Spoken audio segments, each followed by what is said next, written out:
So the Unrivaled social media admins are genuinely embarrassing. They are embarrassing. And this is something that has happened from day one of Unrivaled. Let's not forget when the Unrivaled social media page started liking Caitlin Clark hate tweets. The Unrivaled social media page prior to season 1 of Unrivaled started liking Caitlin Clark hate tweets. Let's not forget that happened. Like, we can't forget that happened a year ago. And now you've seen the admin do so many things when it comes to like just weird stuff. But now you're seeing the admin tweeting out hate about Aliyah Boston. A social media admin for a team tweeting out hate about Aliyah Boston. And by the way, if you watched yesterday's game, I don't think Aliyah Boston hit a single person with an elbow. Like, I don't actually think that Aliyah Boston hit a single person with an elbow. Like, I actually don't. I don't know what we're even talking about here. Like, yesterday might have been one of the games where she was dominant.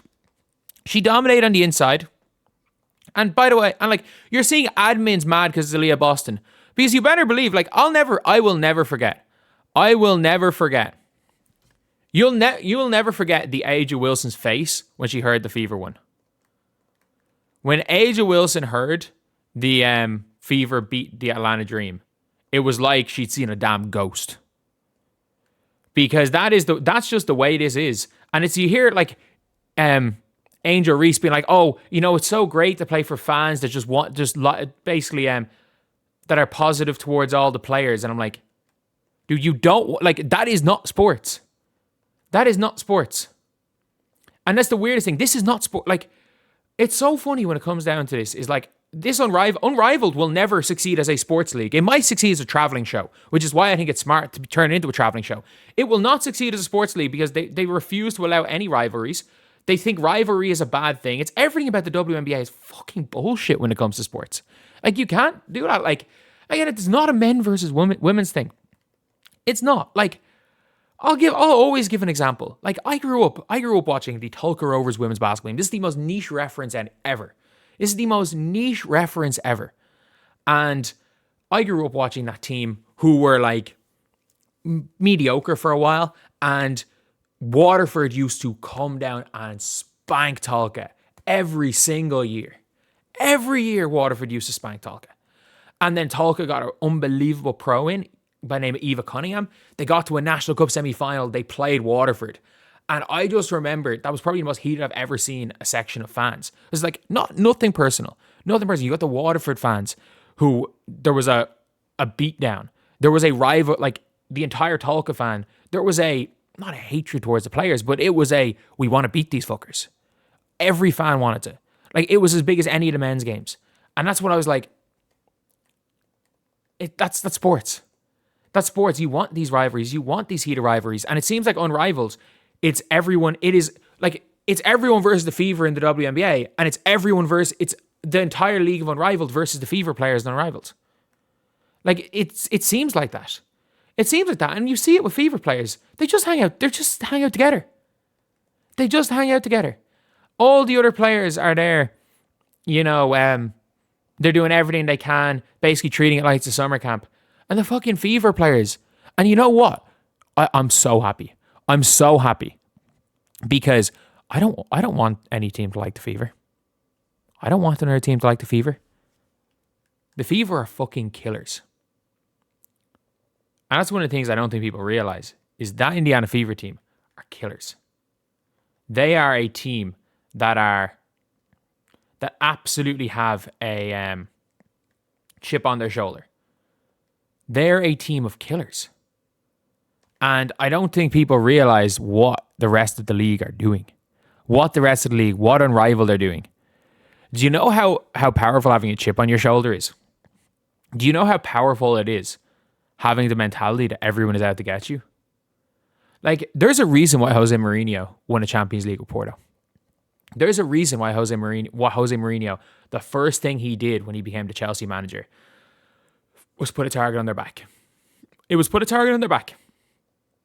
It was us against the world. he put a target immediately on his own team's back. So that there was every single game was a fucking bloodbath. And what did that do? It turned him into the best team in the world. I know they didn't win the Champions League that year. They bottled it against Liverpool. But it turned him into the best team in the world. Hadn't won a league title in 50 years and immediately became the most feared team in the world. The best defense in the world. They played every single game like it was a cup final. And you look at that team went 40 games unbeaten. They went 40 games unbeaten in football, which is so difficult to do. And you're looking at that type of a team and that type of mentality, and I fucking love this. I love this. I think it is the most bullshit thing ever for an admin, the most unprofessional thing ever. But like, professionalism has not been a strong suit of Unrivaled. No offense. And treating it like it's a real professional sport has not been a strong suit of Unrivaled. Like, you've literally just got every player just constant glaze for the same 5 players, the same 5 anointed ones. And Paige Bueckers, you'll never see an opponent. You'll see an opponent of Paige and everyone be asked about Paige and not constantly glaze. You'll never see a fucking opponent say that about anything about Aliyah Boston. And that makes players better. And by the way, Paige is going to be so much better than you too. She actually looks aggressive. But like, that mentality of, you're not going to see, like, the opponents want to fucking kill Caitlin Clark in her rookie season. Whereas they don't want to do that with some other players. And that's what makes you better. That's what makes you a fucking killer. And Aliyah Boston's turning into that. She's the best player in the rival right now. And it's not even close. She's the MVP. Maybe, honestly, maybe her own teammate in Kelsey Plum. Maybe Brittany Sykes. Maybe Alicia Gray. Like, they're the people you're talking about. But you know that Sykes mightn't even make an all-Unrivaled team. With the way things are going, Sykes mightn't even make an all-Unrivaled team. At the end of the day, they all want to just scream point guard to a player that hasn't played point guard in 2 years. They all just want to shout out their buzzwords. And they all want to shout out their buzzwords while having the unpunished hate of Fever players. Because you better believe, if a team admin said this about any player on any other team, people be up in arms. But the Fever players are fair game. Let's not forget that. The Fever players are fair game.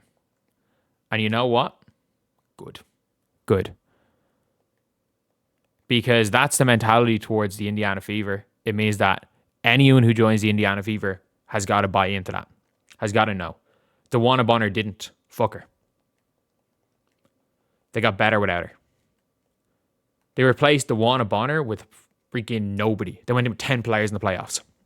They got better without her. This is the only team that seems to get better with every player going down. Because that is the mentality you have to have. Like, I don't mind taking an Odyssey Sims. Like, I don't mind surrounding. Like, I don't even think the Fever need an excess of talent.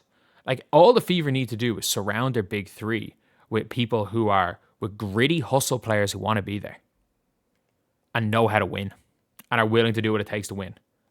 And that's what you need to fucking do. These underrated players. For me, like, I'm strongly looking at Raven Johnson in the draft. I'm really looking at Raven Johnson in the draft. Like, I think she is the perfect player for this mentality.